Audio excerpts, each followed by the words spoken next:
Welcome to the Michigan Outdoors Report podcast, your weekly escape into the world of hunting, fishing, and everything wild in between. Whether you're deep in the woods, out on the water, or planning your next adventure, you're in the right place. So let's gear up and get out there. Well, hey everybody, welcome back to Michigan Outdoors Report podcast featuring all things outdoors. With me tonight, we've got a special group of guys here. When I say special, I truly mean it. They get after it, and I know they're getting ready for deer season. So with me tonight, we got Jordan Hoover up in the UP. Jordan, how are you tonight? Good, Tim. Doing well. Also joining us tonight in northern Lower Peninsula, we got Robert Barrick in Grand Traverse County. Robert, how's it going? Just waiting on the season to start. Yeah, just 3 weeks to go. Mm-hmm. And then joining us down in southeast Michigan, we got Dennis Poet joining us. Dennis, how are you doing tonight? Good. Chomping at the bit to get out there, man. I cannot wait. I bet. So, guys, 3 weeks to go. Are you guys ready for deer season? Dennis, do you got anything left to take care of before you hit the woods on October 1st? Of course. Yeah, of Seriously? course. Yeah. Busy man. I need a whole crew to go do this stuff.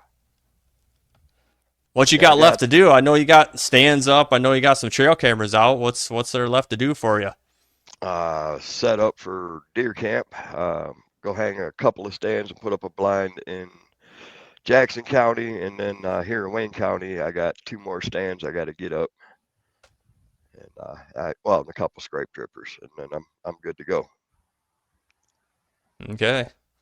You better hurry, man. Time is ticking. Robert, what about you? I think you're pretty much ready, right? You got the saddle set up. I seen you've been shooting your bow. You ready to rock? Yep.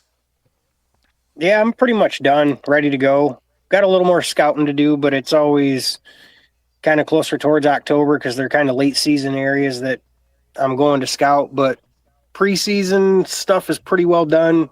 I've been shooting just about every night, more or less just kind of killing time now until the season opens up. Patiently yet impatiently waiting. Exactly. The name of the game, right? Jordan, how about you up there in the UP? You ready to rock, or what do you got left to do, if anything? No, I've got some stuff I got to take care of yet too. I haven't put any cams up. I haven't set any of my stands yet. All the homework's done as far as knowing where I'm going to go, areas that I'm gonna be working in this year. But there are a couple more distant places I'm going to go poke around in this year and do some exploring. I've been doing it a long time up here, and you kind of develop a list of honey holes, right? Like there's certain spots that you're just going to go and check every year, every other year, because they produce. Right. But I always love to go and explore new ground too and see new things. And, I found that really helped develop me as a hunter too, and in all facets, really.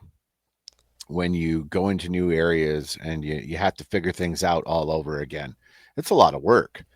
Mm-hmm. And you get better at it over time.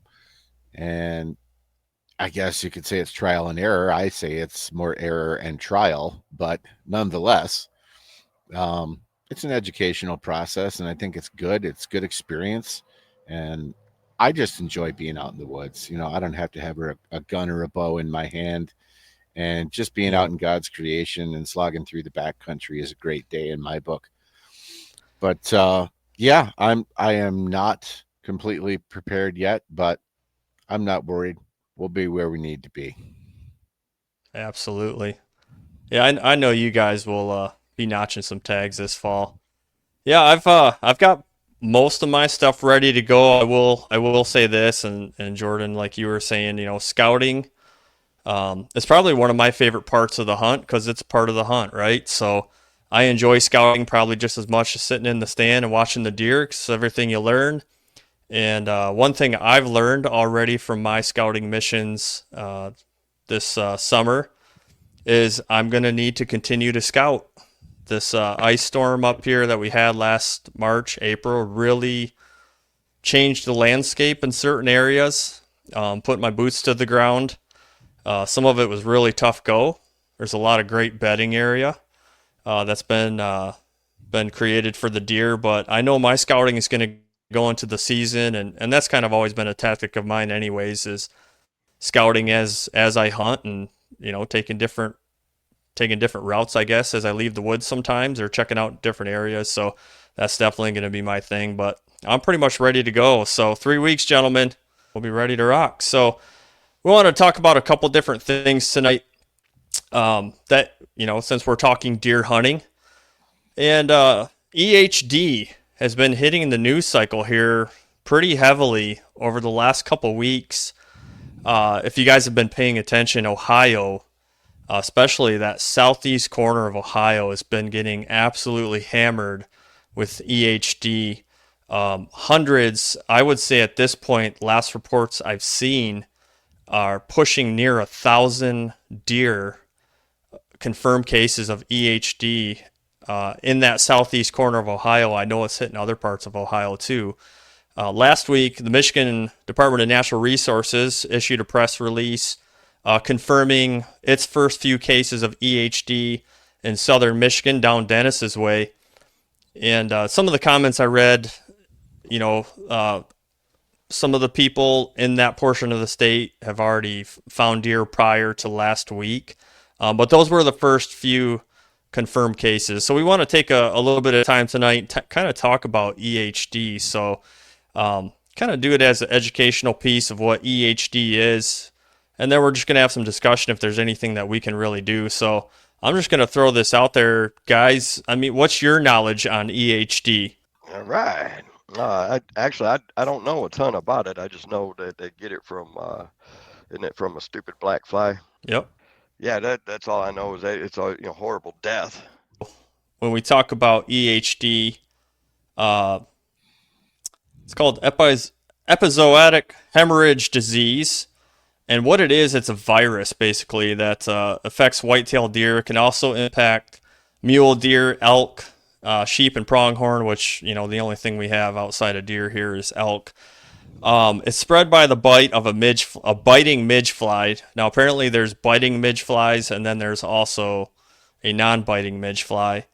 EHD outbreaks are seasonal and typically occur in the late summer, early fall. The virus is killed by frost-ending outbreaks. Symptoms develop about a week after infection and include weakness, lethargy, fever, and edema. So typically when people are finding deer that have been infected by the virus, EHD, they're finding them near a water source.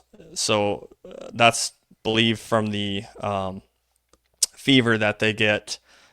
And the weakness, they seek out water. So you're typically going to find deer that have been affected by EHD at water sources. So, Dennis, since it really impacts southern Michigan, when I think back over the last several years and EHD has become more prominent, southern Michigan there, southwest Michigan, kind of up along the west side of Michigan there's been a lot of cases. Dennis, I mean, have you ever come across the deer in the late fall where you've seen and you've thought, man, that's probably an EHD case right there? Have you ever come across that?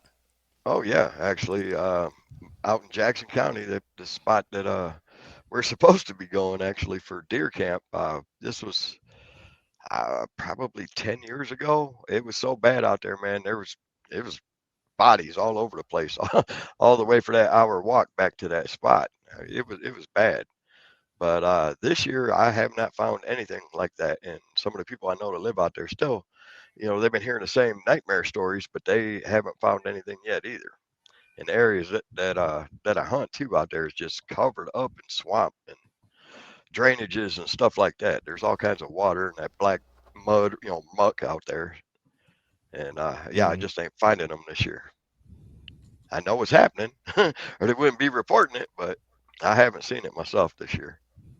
Jordan, I'm going to kind of turn to you a little bit. You're the deer junkie of the team. So I mean, what do you know about EHD and this midge fly?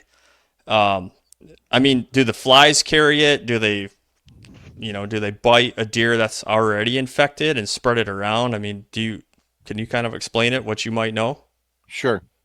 Well, I'm going to start off with a disclaimer that I am not an epidemiologist. I am not a biologist. I am a layman, just like our viewers. But that being said, my knowledge base, I would consider it very rudimentary when it comes to EHD. Um, yes, the midge fly is the transmission vector, if you will, and that fly will bite the deer, and that's how the infection starts. And of course, especially this time of year, you got bucks in bachelor groups, and the does are always clustered together. So if you get into a group of these midge flies that are carriers, it's not hard to figure out that you're going to have, a large scale viral event in short order. And it's unfortunate because, sometimes it can take a couple of years for a population of deer to recover if the EHD outbreak is severe. I know last year there was EHD concerns down in Lower Michigan as well. This year, I think we've had EHD officially monitored, or whatever you want to call it, in Eaton, Jackson, Van Buren, and I want to say Washtenaw counties. Yeah. So far this year. We're getting down to where we're going to start getting some cooler weather, I think. This last week up here, we had really cool weather. We had like 38 degrees a couple nights. I'm sure it didn't get quite that cold downstate, but like you already alluded to, those hard frosts take out those midge flies, and that pretty much puts a stop to it. But rhyme or reason, I don't know. I don't know the biology as to why some midge flies carry it, some don't. And if there's really anything we can do about it. I've read some things. Some people suggest that there's a insecticide or something like that could be deployed to help control these midge flies. But me personally, I get a little leery when we talk about spraying chemicals all over water source and things like that. It makes me cringe.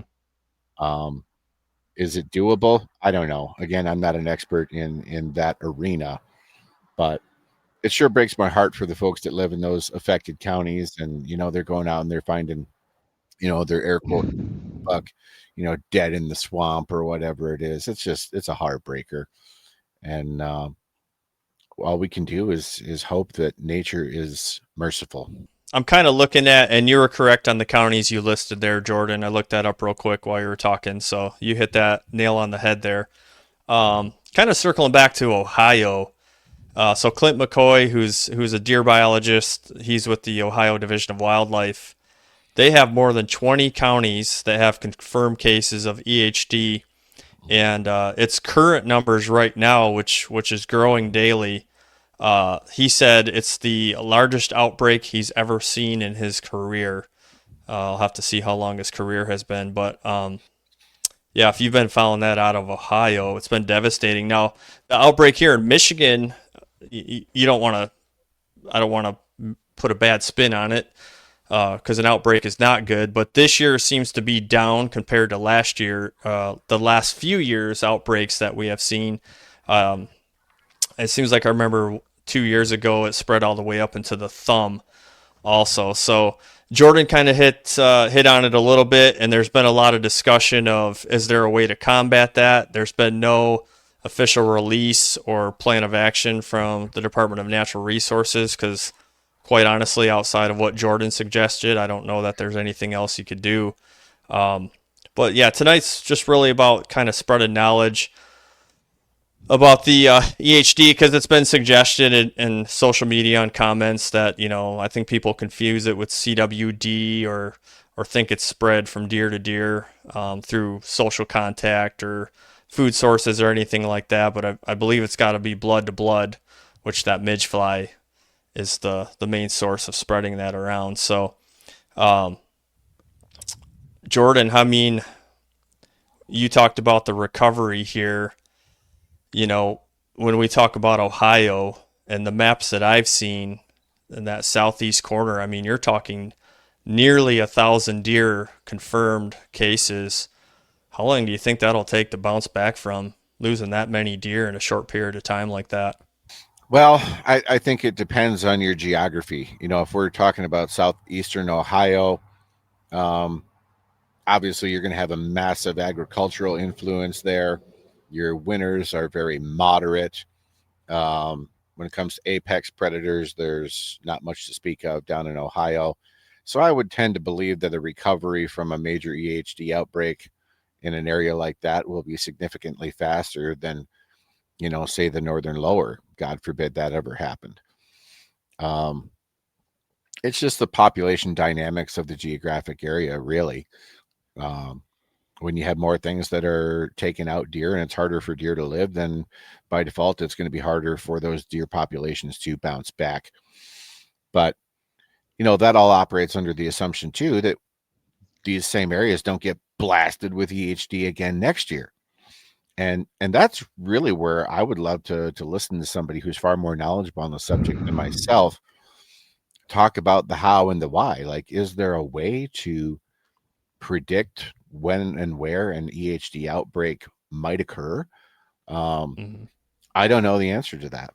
With the way it seems to be growing over the last few years and the damage that it can do. I mean, all the research and money and efforts and resources they put into CWD, they might need to start looking at, maybe they need to start looking at EHD, so we can have a better understanding of it. And like you said, maybe a little preventative maintenance to delay the damage.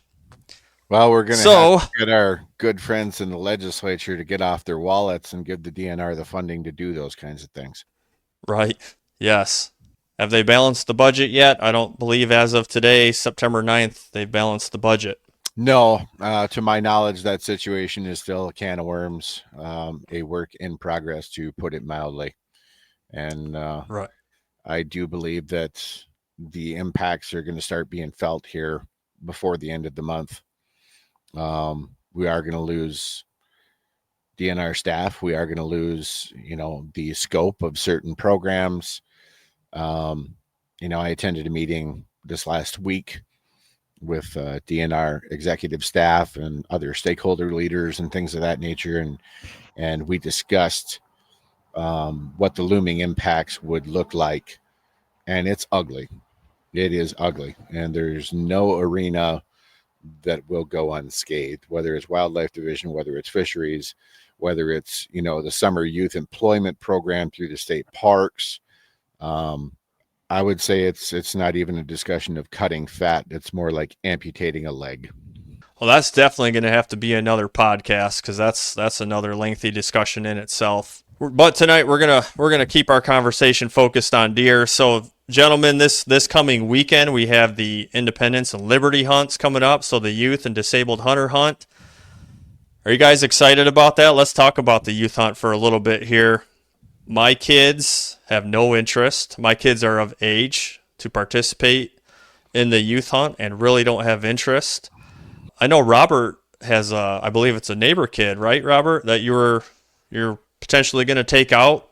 Yeah, we're working some details out. It's more than likely going to end up being during a regular season deal. He's into football and stuff like that, so which is no big deal to me. Getting a youth out is getting a youth out, whether it's regular season or during youth season. Right. And then I know Jordan, you're going to take your kids out. Are you excited? Are they excited to get out this weekend? Yeah, we're gonna do it a little differently. My boys aren't going to be going after any bucks on the weekend here. We do have a extended family member that had some trouble with deer on his farm, and the department has issued him some DMAP tags, and he wants us to come out there and take a few does off his hands.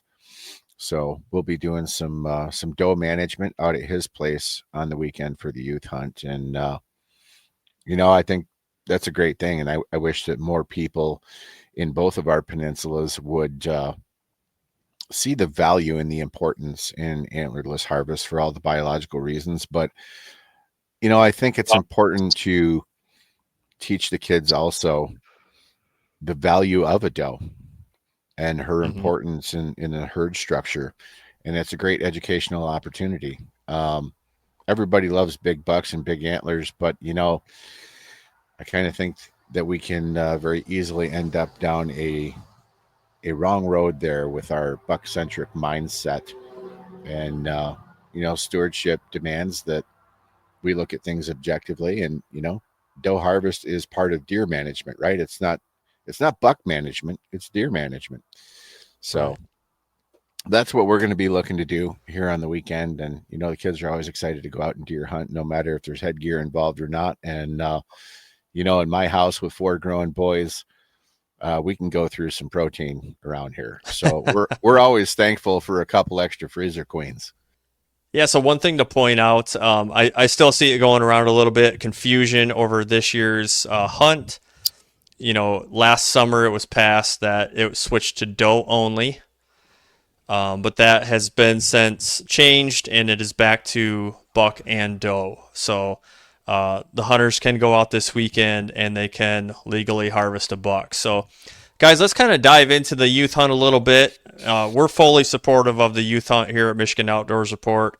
We want to see our heritage continue to live on, and the way it lives on is through the next generation of outdoorsmen and women. So we are supportive of it. We also realize there's a lot of controversy around it. So let's dive into a few of those things. So number one, the hunt itself, the time frame. It's weeks before other hunters get an opportunity to hit the woods, and then you stack a doe hunt on top of it the following weekend. There is a lot of consternation around that. How do you guys feel about the youth hunt being the middle of September, followed by a doe hunt? And then, there's obviously lots of different hunts, but I mean, your overall thoughts on 2 different hunts leading up to October 1st before the rest of us can hit the woods. Yeah, personally, I don't have no problems with it. I mean, the seasons don't last long anyways. You get like the early doe season, I go. I usually don't harvest anything. I mainly go to watch. I don't know. I see the doe, if she's got fawns or whatever, they're still suckling and stuff, and I usually give them a pass if I see that, so they get what extra nutrients and get what they need to make it through the winter. It's just my thought. So I usually just go to watch, and but if I do see that big doe and she doesn't have any fawn, she's going home. I mean, honestly, it doesn't bother me a bit, especially with the youth. Get them out when the deer are fresh. They're not spooked. They're not acting crazy. Give them that, as everybody seems to think, that advantage to shooting a deer, whether it's a buck or a doe. We went over this for years and years and years. You got this whole crowd on one side of the state that, oh, they're killing all the bucks. They're killing all the bucks. Well, to me, honestly, if you're that worried about killing big bucks and one in particular big buck, open up your wallet, go buy yourself 5, 6, 7, 800 acres, whatever it is that you want, and chase your buck in your property and just don't let no youth hunt on that property. Like, I don't know. I think that is one of the things that has kind of killed the sport over the years, is everybody is so worried about chasing that one big buck when the doe that one big buck is following around eats just as good as that buck. And honestly, if you ask me, a big doe eats better than a big buck does. I don't know, it's kind of gotten out of hand over these last few years. And, we seen they reversed, or they did the vote. They took away the buck tag for the youth. And then there was such a huge outpour over the whole situation that they actually ended up reversing it, which, I mean, in the beginning, I don't see why they took away the buck tag for the youth in the first place. I mean, everybody seems to think that these kids are killing all these big bucks, but I mean, go to a buck pull on opening day of rifle season, and there's just lines and lines of deer coming in the gate. So it don't bother me a bit. Robert, I know I can always count on you to come in hot, spitting fire. I love it. Jordan, I mean, obviously you're a big proponent of the youth hunt. You take your kids out. I know you're kind of focused on something a little bit different this year, but I mean, what's your thoughts here? So you've been hunting a long time. Have you seen a major shift in these hunts impacting October on? I guess just strictly addressing the issue of the time frame, the timing of the hunt. What are the impacts of the time frame? I guess the first thing that you have to look at is, why is this hunt held when it is? Well, because it's the easiest time of year to hunt. We're talking about disabled folks, disabled veterans, young kids. You're trying to maximize accessibility and comfort to include as many people as possible. That's why it's held when it is. It's Yep. warm. It's easy to go out, and I mean, there's years you could probably just literally climb into a hub blind in a t-shirt and shorts and still sweat. It's there's not any barriers, there's not any impediments. The deer are in that summer pattern. They're going to be in the same corner in the same field every night at 4:05 on the dot. That's the reason. It's access. It's ease of participation. Do I think that it screws up the woods? No. It's easy for me to say that, though. I'm up here in the UP with thousands upon thousands of acres of CF ground and endless swamps and river valleys at my disposal. I've never had a youth hunter, air quotes, ruin my hunt. I've never had, air quotes, a youth hunter shoot my buck. And if he did, so what? It don't got my name on it. Every deer out there is fair game. I don't think that the time frame of the hunt has an impact overall. I mean, doing crop damage shooting over the years, we'll go into an area and we will just lay it on them, and we'll pound them for several days. And by the end of our time there, you can tell that their movement patterns are starting to shift right towards, last light and those kinds of things. They're adapting to the hunting pressure. But that's after days of absolutely hammering them in the same locations. So what's the global impact, if you will, of a handful of kids going out and shooting a few deer? Nothing. Absolutely nothing. Yeah, that's I think one of the biggest proponents. I mean, you guys have said it. They shoot all the big bucks. They mess up my hunting, so to speak. Another thing too that I think we should discuss is this hunt is about hunter recruitment. Do you guys feel it's working? Jordan, you said it's about really making it easy for people to participate. With that being said, do we make it too easy? Is this hunter recruitment lasting? Are the kids sticking with it? Because they get this false sense of what deer hunting is when they go out and the weather's decent and the deer have not been pressured whatsoever. I don't want to call it shooting fish in a barrel, but it's an advantage, right? And that's what this hunt is set up for. But is it lasting when they aren't of age anymore to participate in the youth hunt? Now they got to start going out in October and hunting in the snow and the wet snow and the cold rain and the winds and just everything that we face as a hunter. Do they throw in the towel? I mean, what are you guys seeing? I know not all of us have kids here. My kids won't even participate because they call it boring. But just folks with kids that have participated in the youth hunt, are you seeing them stick with it? Well, for me, I mean, obviously being as you called me, the deer junkie, I look at the data. I look at the license sales and things like that over time. And one thing that you'll see very noticeably is that when a kid hits 18, license sales go in the toilet. And there's kind of a valley between like 18 to 25 years of age, approximately, where license sales significantly decline. And there's speculation as to why that is. I mean, there could be a plethora of reasons. You're talking about, a young person graduating high school and entering the workforce.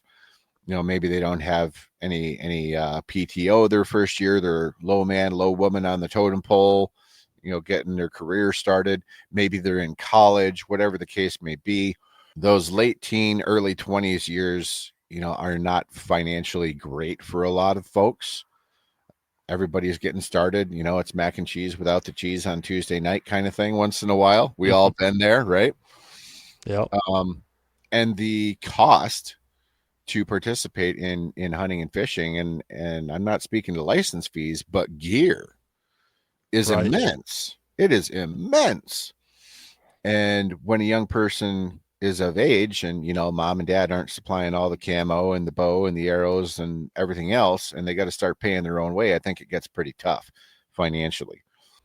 So I can't say necessarily that valley of 18 to 25 is evidence conclusively that says the youth hunt isn't working.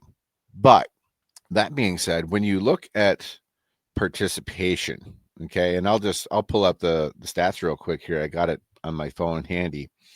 So we're looking at 2024, so last year, and we are filtering harvest reports for the Liberty and Youth Hunt last year.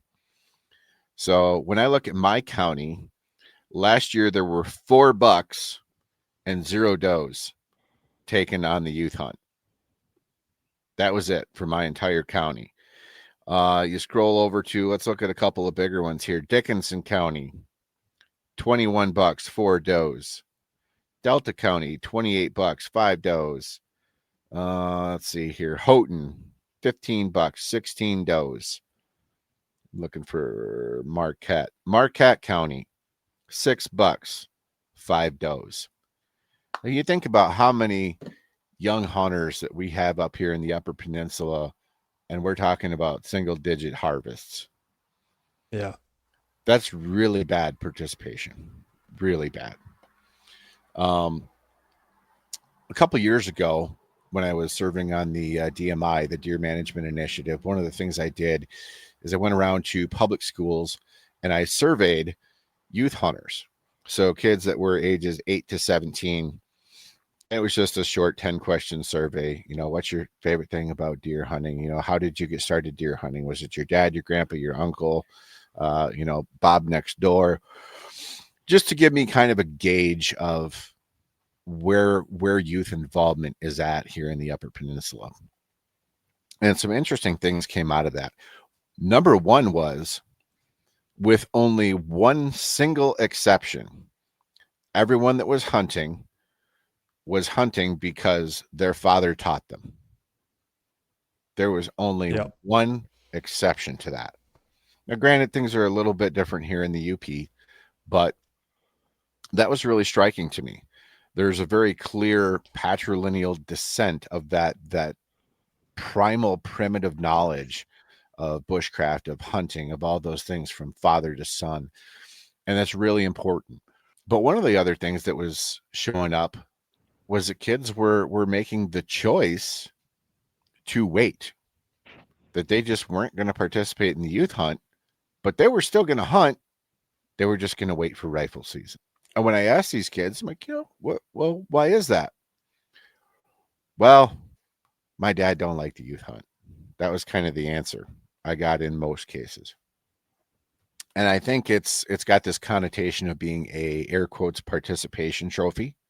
And to some extent, I guess that's fair, right? Because as we talked about, it's held at the time that it is to maximize success, to maximize accessibility, to maximize participation. It is as easy as it's ever going to get that second weekend in September. We know that. So then the other side, the personal argument starts with me, where it's like, okay, well, what are we teaching kids if we bring them out and we give them a shot at a really nice buck that second weekend in September, and they didn't have to do anything to air quotes earn it? I think what we're talking about there is we're talking about parenting, and that isn't up to me to dictate to anyone else how to parent their child. I can only attest to the choices that I've made and how I've chosen to school my sons. For me, in my house, it's been a stair-step policy. The first one is pretty much a silver platter. I'm going to do all the legwork. I'm going to set the blind. I'm going to take them out there, and they shoot the deer. But basically, dad does everything else. Then the next year, there's a little more expectation. Well, next year, you got to help dad set the blind up. Next year, we're going to go on some walks in the woods, and we're going to look for deer sign, and we're going to talk about deer sign. And it's an increasing level of difficulty every single year. But we do that with or without the youth hunt. And I think that method is effective because you're easing them into being a full-fledged hunter. You're equipping them, you're training them, you're teaching them. And I realize not everyone does it that way. And again, it's up to each individual house. But I think that's where the rub is with some folks, is that they don't like kids not learning anything and just being handed a big buck. I'll speak on my own experience. I didn't do like a gradual step progression like Jordan did, but you know, it's called the youth hunt, but there's parts to the hunt, and scouting is a big part of that. And this could be where I went wrong. I don't know. But, making my 10, 11-year-old kid stomp through the woods in the middle of July, sweating and mosquitoes flying all over the place. And, they hung in there, though. But it's really about the full experience, too, so that you are prepping them on the entire experience and not just getting out of the truck, walking to the blind with gun in hand. So that's important, and then that'll help establish later on in life if they continue to hunt or not too, because they truly do get the full experience. I think it's more of a shell shock if mom or dad are truly doing all the work, or you're sitting them down in a blind with a heater and snacks and drinks and over a food plot, and the deer walk in and they get to shoot them. So Dennis and Robert kind of proposed the same question to you of folks that have taken their kids out and have gotten older. Are you seeing the kids stick with it? I would say it's kind of a 50-50 thing. Jordan hit on a couple of really good points. Not so much the tag end of it, but equipment wise, prices are absolutely crazy compared to what they were, 20 years ago. And I get it. I mean, not everybody can afford to go out and buy a bow and, arrows and all the equipment that you need. But in the same hand, it seems to me that if you grow up in a family that, your grandpa and your dad and your great grandpa and like everybody coming up was all hunters, those are more of your families that are sticking with it. Where you've got the kid that, nobody grew up in the house hunting. He kind of wants to get into it, but then, they look at prices and they're like, oh man, I can't afford that. I can't do that. And they just kind of whiff it off and that's it. That's the end of the story for them. But in the same hand, I mean, there are kids out there that they want to get into it and they put their time in and, they do what they got to do to be able to afford the equipment and get find someone to teach them how to hunt and, scouting and stuff like that. But I also think a big part of today's problem is it's just a generational change. You don't have the families coming up, where they rely on that venison every winter, where, back when we were kids, our parents, that was a big part of getting through the winter was, packing 4 or 5 deer in the freezer if you could. And that's not a big thing anymore. It's so much has changed. And I don't know, at the end of the day, I think a lot of it is just, it's a generational change and times are changing and you're going to have the ones that like to stick back to the old school roots of, being in the outdoors and learning and enjoying what we enjoy. But you're also got the kids that would rather sit at home and play on a tablet and talk to their friends on their cell phone. I mean, recruitment wise in the state, I think one thing that really does hurt us is social media, because we've got all of these pages, ours included, and I'm not saying that ours, because we don't let it fly, but you get the people on these groups or in these pages that they start bashing the youth hunters, and you can't tell me that youth hunters don't see that when they're sitting there scrolling through Facebook and they're like, oh yeah, I like this page. And they start checking out pictures and then they see this post and they start reading the comments, and you got 30 of the 40 guys saying, oh, the youth hunters are killing our hunt and it's their fault. We're not shooting big bucks.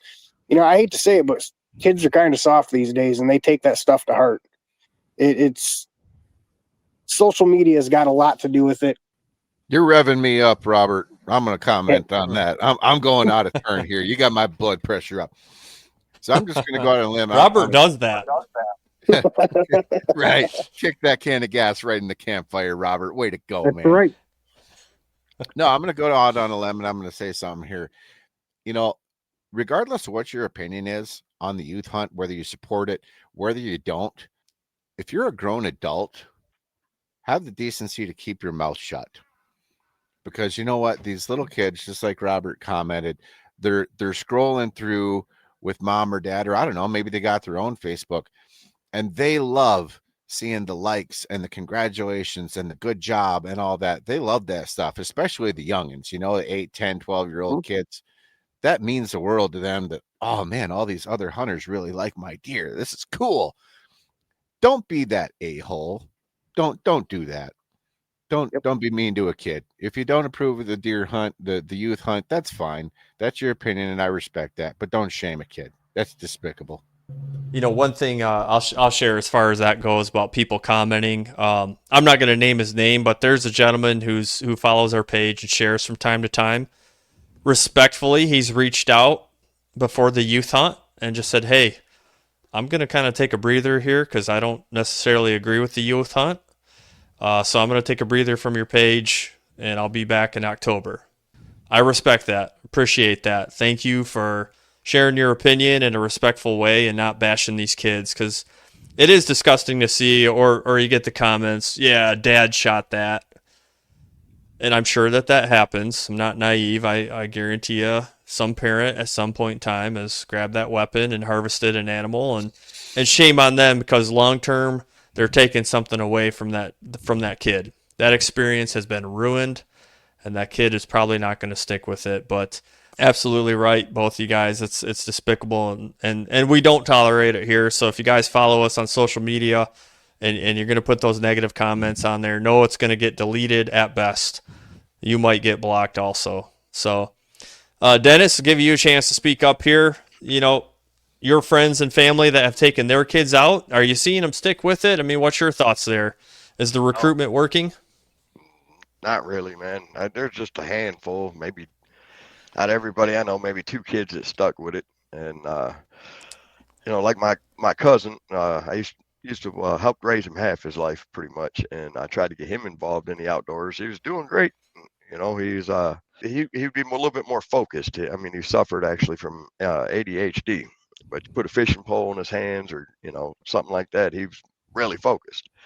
But now that he's older, yeah, he just gave it all up. Don't hunt no more. Don't fish. Don't do nothing. Rather just play video games and social media. It's horrible. It's heartbreaking. I'm just hoping, because you know we're all hunters in or used to be in our family, and I'm hoping that he comes back around one day. Every time I see him, I'm always putting it in his ear. You know, hey, you want to go out to the woods? Well, let me think about that. He's always got excuses, but never calls me. But Right. hopefully he does turn it around one day, man. That would be great.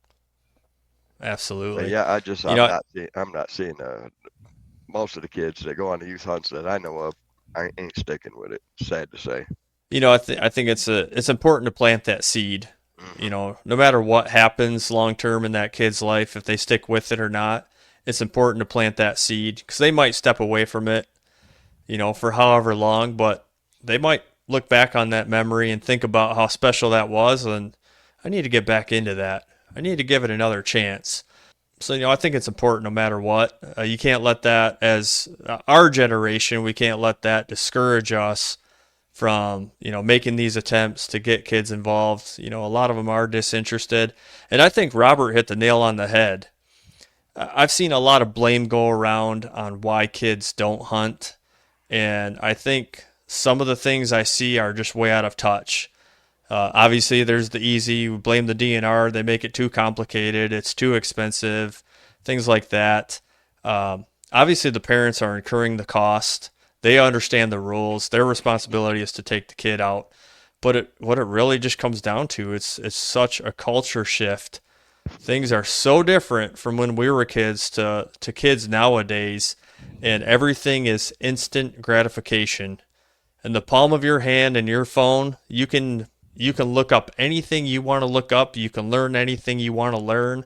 You don't have to have that face-to-face interaction, even with your buddies anymore. You can Snapchat, you can, you know, whatever. And we've just lost a lot. And something as simple as having dinner together as a family, families aren't doing that.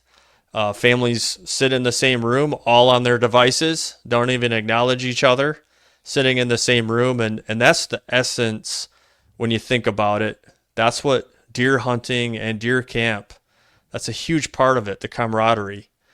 And that's lacking, and I think that's a big part of it. It's uncomfortable for this generation to have to sit there and be patient because they're not forced to be patient. They can look up on their phone whatever they want to look up, and it's right there then and now.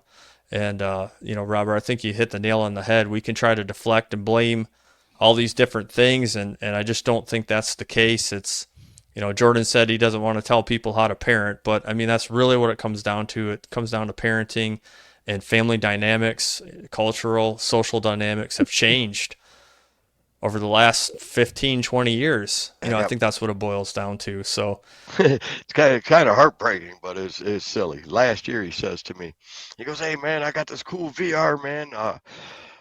We just shoot deer with bows and blah blah blah." I go, "Hey man," I go, "you know what's better than that?"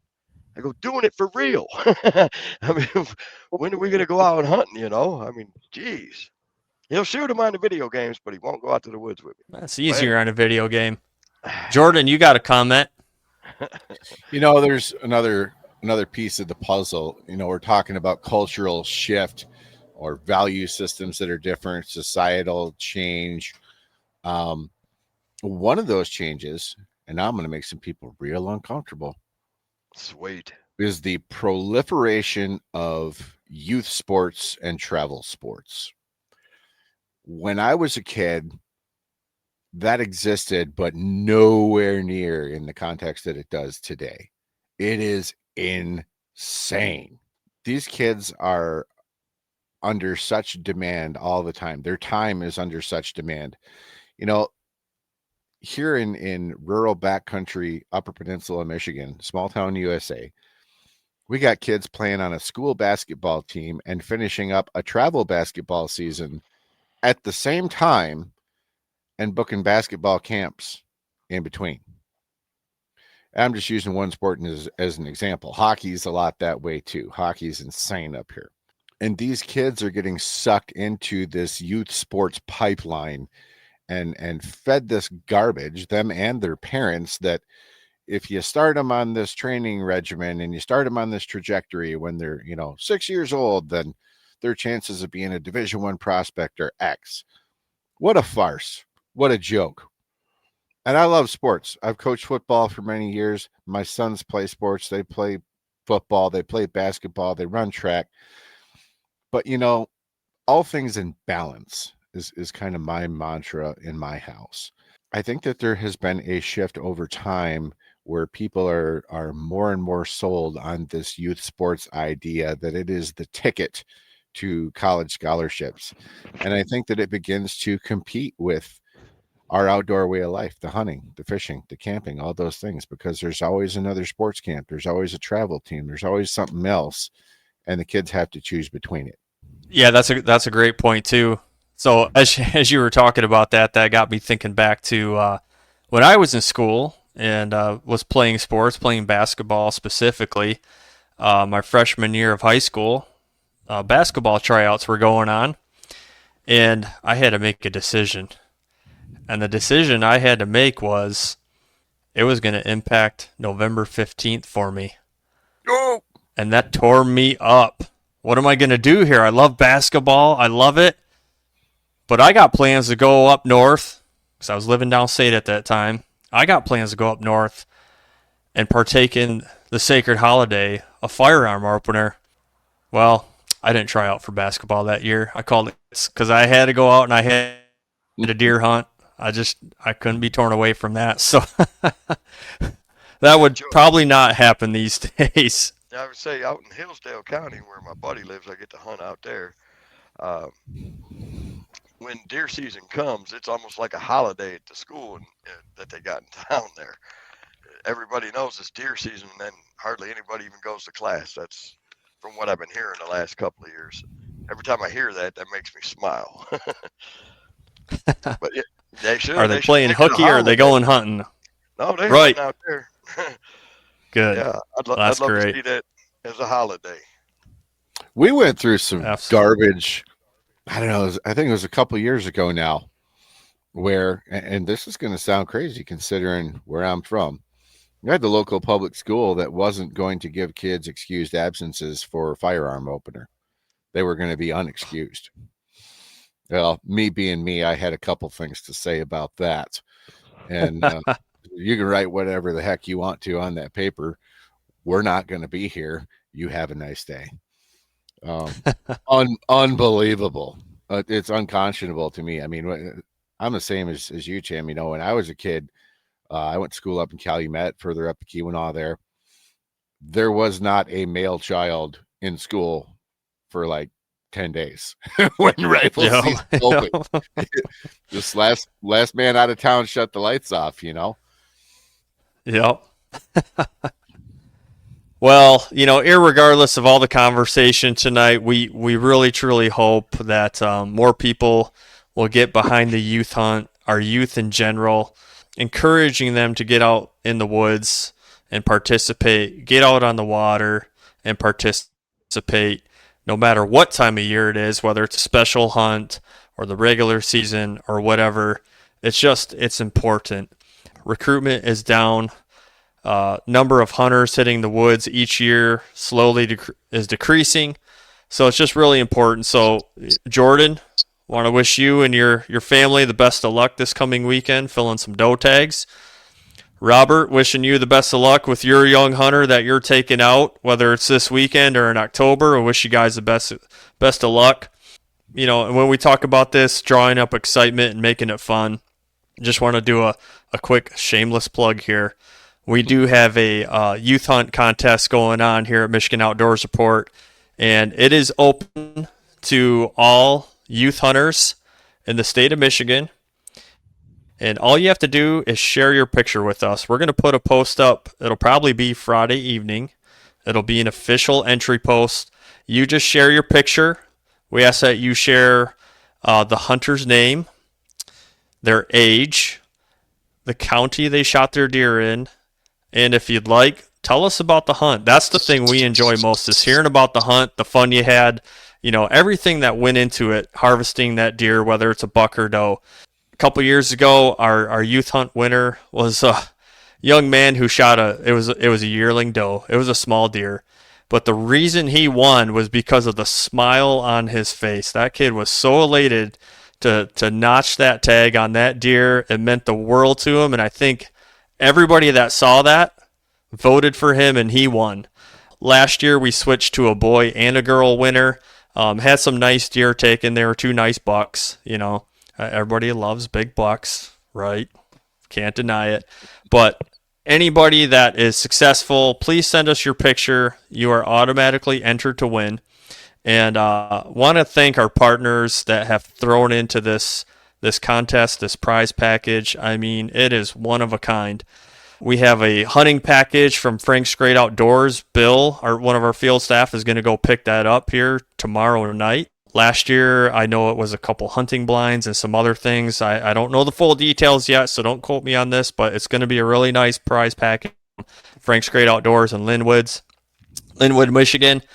JPO game calls, they're throwing in some calls for the kids. Each get 1 call. This is always a favorite with kids. It's a Made in Michigan gift basket from our partners at Buck Baits Deer Camp Coffee.